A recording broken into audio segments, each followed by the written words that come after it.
मैं हूं निरंजन और आप देख रहे हैं ऑनलाइन स्टडी जोन। आज के इस वीडियो में हम सामान्य ज्ञान के पार्ट 6 के बारे में बात करने वाले हैं। जैसे कि मैंने 5 पार्ट तो ऑलरेडी कंप्लीट करा दिया था, लेकिन आज ये हमारा पार्ट 6 है।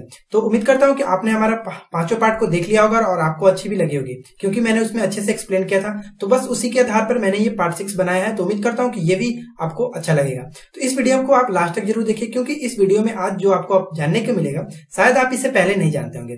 तो सभी प्रश्नों को और विशेष व्याख्या के सहित आपको बताऊंगा। और एक और बात है कि प्रत्येक संडे को मैं 25 गुने 7 मतलब कि जो 25 क्वेश्चन करा रहा हूँ, 7 दिन करा रहा हूँ, तो उसका आपका 175 प्रश्नों का पीडीएफ फ्री में डाउनलोड कर सकते हैं। ठीक है, तो आप इस जो चैनल के साथ बने रहिए। और हमारे चैनल के साथ अभी तक आपने सब्सक्राइब नहीं किया तो प्लीज जल्द से जल्द सब्सक्राइब कर लीजिए, क्योंकि यहाँ पर हम लाते हैं आपके लिए डेली न्यू वीडियो जो आपके एग्जाम के लिए रिलेटेड होते हैं। तो चलिए वीडियो को स्टार्ट करते हैं। जैसे कि पहला प्रश्न है, मेरा अंतिम उद्देश्य प्रत्येक के आंख से आंसू पोंछना होगा। यह किसका कथन था? तो ये महात्मा गांधी का कथन था। महात्मा गांधी ने कहा था कि मेरा अंतिम उद्देश्य जो है प्रत्येक के आंख से आंसू को पोंछना होगा। ठीक है, नेक्स्ट प्रश्न है कि लाई हरोबा किस राज्य का मुख्य पर्व है? तो ये मणिपुर राज्य का बहुत ही फेमस पर्व है। तो ये लाई हरोबा जो है मणिपुर से संबंधित है। तो चलिए जानते हैं, लाई जो हरोबा का जो मतलब होता है वो मेथी का आनंद बनाना होता है। मतलब लाई हरोबा का मतलब ही होता है कि मेथी का आनंद बनाना। ठीक है, नेक्स्ट प्रश्न है कि जनसंख्या की वृद्धि के ज्यामितीय सिद्धांत को किसने प्रतिपादित किया था? तो ये माल्थस ने प्रतिपादित किया था। माल्थस जो एक बहुत ही फेमस अर्थशास्त्री थे, और तो उन्होंने ही एक जनसंख्या के वृद्धि से ज्यामितीय सिद्धांत को प्रतिपादित किया था। तो चलिए माल्थस के बारे में जानते हैं। तो माल्थस का जो पूरा नाम था वो थॉमस रॉबर्ट माल्थन था और एक ब्रिटेन के निवासी थे। ठीक है, और इन्होंने 1798 में प्रकाशित अपने प्रिंसिपल ऑफ पॉपुलेशन नामक निबंध में इसका उल्लेख किया था। नेक्स्ट प्रश्न है कि राजनीतिक अर्थशास्त्र का प्रयोग सर्वप्रथम किस अर्थशास्त्री ने किया? तो ये प्रोफेसर पीगू ने किया था। राजनीतिक अर्थशास्त्र का जो प्रयोग था सर्वप्रथम अर्थशास्त्री थे वो प्रोफेसर पीगू। नेक्स्ट है कि सिद्धपुर में रुद्र महाकाल के मंदिर का निर्माण किसने कराया था? तो ये जय सिंह सिंधराज था, जिनका जो थे उनका नाम था जय सिंह सिंधराज। इन्होंने सिद्धपुर में रुद्र महाकाल नामक मंदिर का निर्माण कराया था। तो जय सिंह जो थे वो सोलंकी वंश या फिर कह सकते हैं कि गुजरात के चालुक्य शासक थे, और सोलंकी जो वंश के संस्थापक थे मूलराज प्रथम थे। और मोदेरा के जो सूर्य मंदिर का निर्माण भी सोलंकी राजाओं ने कराया गया था। तो ये बहुत बार पूछा गया कि मोदेरा का सूर्य मंदिर का निर्माण किसने कराया था? तो सोलंकी राजाओं ने कराया था। ठीक है, नेक्स्ट देखते हैं। नेक्स्ट प्रश्न है कि उत्तराखंड में तपोवन कहाँ स्थित है? तो ये ऋषिकेश में स्थित है। उत्तराखंड में जो तपोवन है वो ऋषिकेश में स्थित है। उत्तराखंड राज्य की जो स्थापना हुई थी वो 9 नवंबर 2000 ईस्वी को हुआ था, और इसकी जो राजधानी है वो देहरादून है। ठीक है, आपको पता होगा। और ऋषिकेश जो है देहरादून जिले का एक नगर है। ऋषिकेश को केदारनाथ, बद्रीनाथ, गंगोत्री और यमुनोत्री का प्रवेश द्वार के रूप में भी जाना जाता है। ठीक है, तो ये बहुत इंपॉर्टेंट प्रश्न बनता है। बहुत बार पूछा गया कि तपोवन कहाँ स्थित है? तो ये ऋषिकेश में स्थित है, आपको याद होना चाहिए। और कहना चाहूंगा कि अगर आपने हमारे चैनल को अभी तक सब्सक्राइब नहीं किया तो प्लीज सब्सक्राइब कर लीजिए, क्योंकि आप देख रहे हैं यहाँ पर बहुत ही लेटेस्ट तरीके से आपको बताया जा रहा है। और हमारा यूट्यूब चैनल है, आप पीडीएफ के माध्यम से हमारे इस चैनल को सब्सक्राइब कर सकते हैं। और ये हमारा टेलीग्राम है, तो आप हमारे टेलीग्राम पे भी पीडीएफ को पा सकते हैं। डेली न्यू वीडियोस, डेली जितनी पीडीएफ होती है मैं टेलीग्राम पर और वीडियो को भी डालता हूं, तो आप हमें टेलीग्राम पे भी फॉलो कर सकते हैं। डिस्क्रिप्शन में लिंक डाली गई है, वहां से आप फॉलो कर सकते हैं। और ये हमारा फेसबुक पेज है, फेसबुक पेज के माध्यम से भी आप हमें जुड़ सकते हैं। तो चलिए हम देखते हैं नेक्स्ट प्रश्न को। नेक्स्ट प्रश्न है कि संस्कृत का प्रसिद्ध कवि श्रीहर्ष किसके दरबार में रहता था? तो ये जयचंद के दरबार में रहता था। जो श्रीहर्ष हैं संस्कृत के बहुत ही बड़े प्रसिद्ध कवि थे, वो जयचंद के दरबार में रहते थे। ये श्रीहर्ष जो है 12वीं सदी के संस्कृत के प्रसिद्ध कवि थे, और इनकी जो रचना है वो न्यस्ती चरित्र थी। ठीक है, न्यस्ती चरित्र बहुत बार पूछा भी गया है कि न्यस्ती चरित्र किसकी रचना है? तो ये श्रीहर्ष की। ठीक है, तो नेक्स्ट प्रश्न है, स्टील में कठोरता प्रदान करने के लिए किसकी मात्रा बढ़ाई जाती है? मतलब कि स्टील में जो कठोरता हम लोग लाते हैं उसमें और अधिक मात्रा क्या मिलाया जाता है कि वो स्टील मजबूत हो जाता है? तो ये मैग्नीज को मिलाया जाता है। ठीक है, मैग्नीज मिलाने से स्टील की कठोरता जो है बढ़ जाती है। तो मैग्नीज जो है, मैग्नीज को Mn से सूचित किया जाता है, और इसका जो परमाणु संख्या होता है वो 25 होता है, पता होगा आपको। और इस्पात में अगर मिलाने से इसकी जो है जंग नहीं लगता है। अगर इसे इस्पात में मिला देते हैं मैग्नीज को तो ये जंग नहीं लगता है। ठीक है, नेक्स्ट प्रश्न है कि उपराष्ट्रपति के निर्वाचन में कौन कौन भाग लेते हैं? तो ये लोकसभा और राज्यसभा के जो सदस्य होते हैं वही भाग लेते हैं।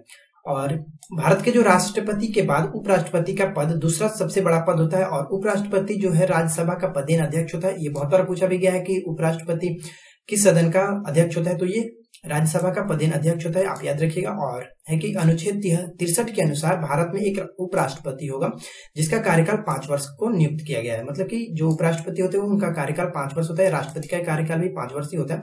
और उपराष्ट्रपति बनने के लिए न्यूनतम उम्र जो है वो 35 वर्ष होना अनिवार्य है। ठीक है, नेक्स्ट प्रश्न है कि किस शासक के काल को संगमरमर का काल कहा जाता है? तो ये शाहजहां के शासन काल को संगमरमर का काल कहा जाता है। शाहजहां के बारे में आप जानते हैं, शाहजहां थे जिन्होंने ताजमहल बनवाया था, शाहजहां ने बनवाया था और अपनी बेगम मुमताज महल की याद में इन्होंने बनवाया था। ठीक है, नेक्स्ट देखते हैं।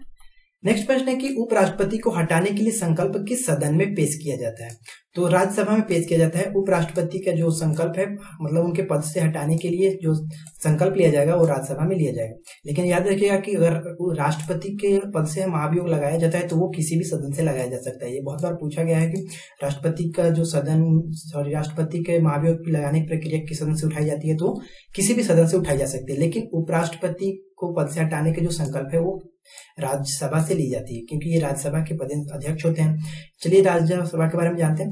राज्यसभा का जो गठन हुआ था वो अनुच्छेद 80 के तहत हुआ था। ठीक है, और ये उच्च सदन होता है। निम्न सदन आपका लोकसभा हो गया और ये राज्यसभा जो उच्च सदन होता है। और राज्यसभा में अधिकतम संख्या जो है 250 होती है, जिसमें 12 सदस्य हैं राष्ट्रपति द्वारा मनोनीत किए जाते हैं, जबकि आपके 238 सदस्य जो होते हैं राज्यों और संघ राज्यों क्षेत्रों के प्रतिनिधि होते हैं। और राज्यसभा का जो सदस्य बनने के लिए आपकी न्यूनतम उम्र है जो 30 वर्ष होनी चाहिए। लोकसभा के बनने के लिए 25 वर्ष होनी चाहिए, लेकिन राज्यसभा के लिए आपका 30 वर्ष होना अनिवार्य है। ठीक है, 12 नंबर क्वेश्चन है कि रंगून शहर का नया नाम क्या है? तो ये यंगून रखा गया है। रंगून जो था पहले जाना जाता था, लेकिन अब इसको यंगून के नाम से जाना जाता है। यंगून जो है इरावदी नदी के किनारे अवस्थित है और ये म्यांमार में स्थित है। ठीक है, नेक्स्ट है कि यहाँ पर डी लिखा गया है, दी होगा। The economic history of India के लेखक कौन है? तो ये रमेश चंद्र दत्त है। ठीक है, रमेश चंद्र दत्त जो थे उन्होंने the economic history of India नामक पुस्तक को लिखा था। नेक्स्ट देखते हैं। नेक्स्ट प्रश्न है कि योजना आयोग का प्रथम उपाध्यक्ष कौन थे? तो गुलजारी लाल नंदा थे जो योजना आयोग के प्रथम उपाध्यक्ष थे। ठीक है, यहाँ अध्यक्ष की बात नहीं हो रही, उपाध्यक्ष की बात हो रही। तो उपाध्यक्ष जो थे वो गुलजारी लाल नंदा थे। योजना आयोग का जो गठन हुआ था वो 15 मार्च 1950 को हुआ था और ये एक गैर संवैधानिक संस्था है। ठीक है, और 1 जनवरी 2015 को इसका नाम बदलकर नीति आयोग कर दिया गया। इसके जो अध्यक्ष होते हैं वो प्रधानमंत्री होते हैं। ठीक है, ध्यान रखिएगा, ये बहुत बार पूछा जाता है कि नीति आयोग या फिर योजना आयोग के अध्यक्ष कौन होते हैं? तो प्रधानमंत्री होते हैं। और नीति आयोग का यानी कि योजना आयोग के जो प्रथम अध्यक्ष थे वो जवाहरलाल नेहरू थे, क्योंकि जो भी इसके प्रधानमंत्री अध्यक्ष होते हैं तो प्रथम प्रधानमंत्री कौन थे? जवाहरलाल नेहरू थे। ठीक है, और नीति आयोग का जो फुल फॉर्म होता है यहाँ पर लिखा गया है national institutional and transforming of India. ठीक, नीति आयोग का जो वर्तमान उपाध्यक्ष है, क्योंकि बात उपाध्यक्ष की हो रही थी, तो नीति आयोग के वर्तमान जो उपाध्यक्ष है वो राजीव कुमार है। ठीक है, आप इसे इतना आपको याद होना चाहिए। तो चलिए देखते हैं नेक्स्ट प्रश्न को। नेक्स्ट प्रश्न है कि एशियाई विकास बैंक ADB की स्थापना कब हुई थी? तो ये 19 दिसंबर 1966 को हुआ था। ADB एशियाई विकास बैंक का एशियन डेवलपमेंट बैंक जो था उसको हम लोग 19 दिसंबर 1966 को इसकी स्थापना हुई थी। इसके सदस्यों की जो संख्या है वो 67 है, आप याद कर सकते हैं। और इसका जो मुख्यालय है वो मनीला, फिलीपींस की राजधानी जो है मनीला वहीं पर स्थित है। और इसके जो वर्तमान अध्यक्ष है तहकीको निकाओ है। ठीक है, इनके जो अभी वर्तमान अध्यक्ष तहकीके नकाओ।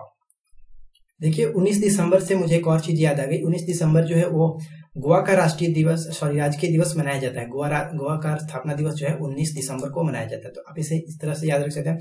अगर वीडियो आपको अच्छी लगी तो लाइक जरूर कीजिएगा, शेयर जरूर कीजिएगा और अपने दोस्तों के साथ जरूर शेयर कीजिएगा और सब्सक्राइब करना बिल्कुल ना भूलिएगा। तो नेक्स्ट प्रश्न है कि अखिल भारतीय सेवाओं का सृजन कौन करता है? तो ये राज्यसभा करती है। अखिल भारतीय जो सेवाएं का सृजन करती है वो राज्यसभा करती है। अखिल भारतीय सेवाएं क्या होती है? तो भारतीय प्रशासनिक सेवा, भारतीय पुलिस सेवा, भारतीय वन सेवा जो होती है उसी को हम लोग अखिल भारतीय सेवाओं को कहते हैं। ठीक है, नेक्स्ट प्रश्न है कि आसियान की स्थापना वर्ष क्या है? मतलब आसियान की जो स्थापना हुई थी वो वर्ष क्या है? तो 8 अगस्त 1967 को ये आसियान की स्थापना हुई थी।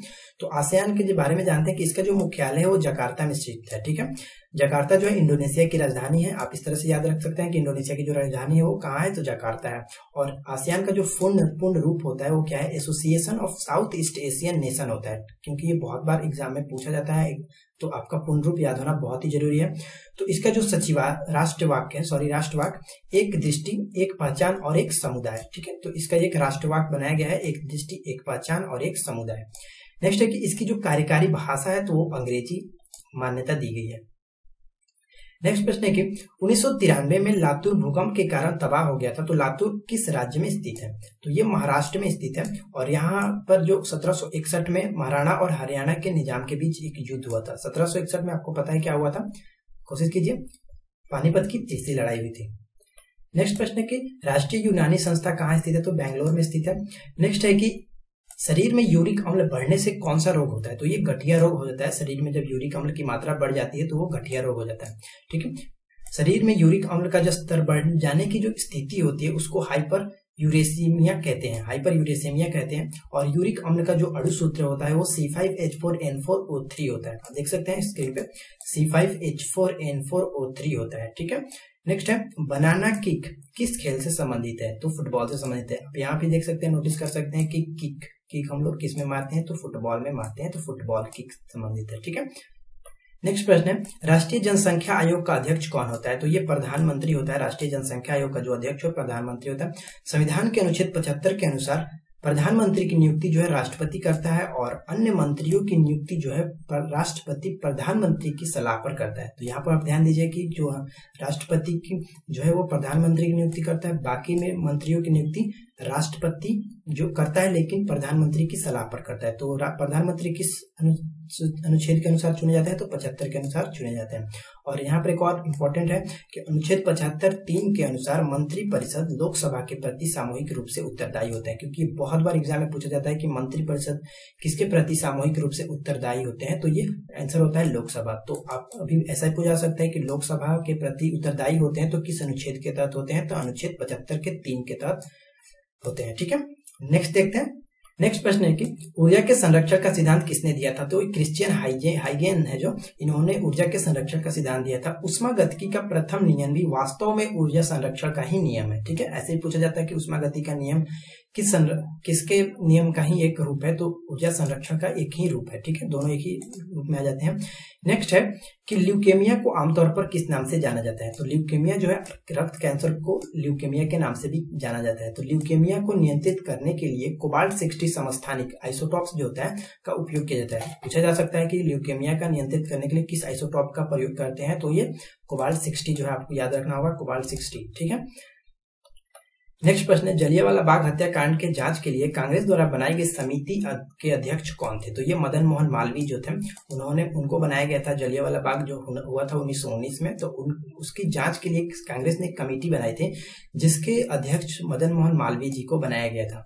तो मदन मोहन मालवीय जी का जो जन्म हुआ था वो 25 दिसंबर 1861 को हुआ था, जबकि इनकी मृत्यु जो थी 12 नवंबर 1986 को हुआ था। इन्हें 2015 में भारत रत्न से भी नवाजा गया था और इनके साथ ही भारत के पूर्व प्रधानमंत्री अटल बिहारी वाजपेयी जी को भी भारत रत्न से सम्मानित किया गया था। तो आप यहाँ से बहुत सारे पॉइंट्स को नोट कर सकते हैं जो भी इंपॉर्टेंट हो। अब यहाँ पे देखिए 25 दिसंबर है, तो इनका जब जन्म हुआ था 25 दिसंबर 1861, तो 25 दिसंबर जो आपका क्रिसमस डे के रूप में मनाया जाता है।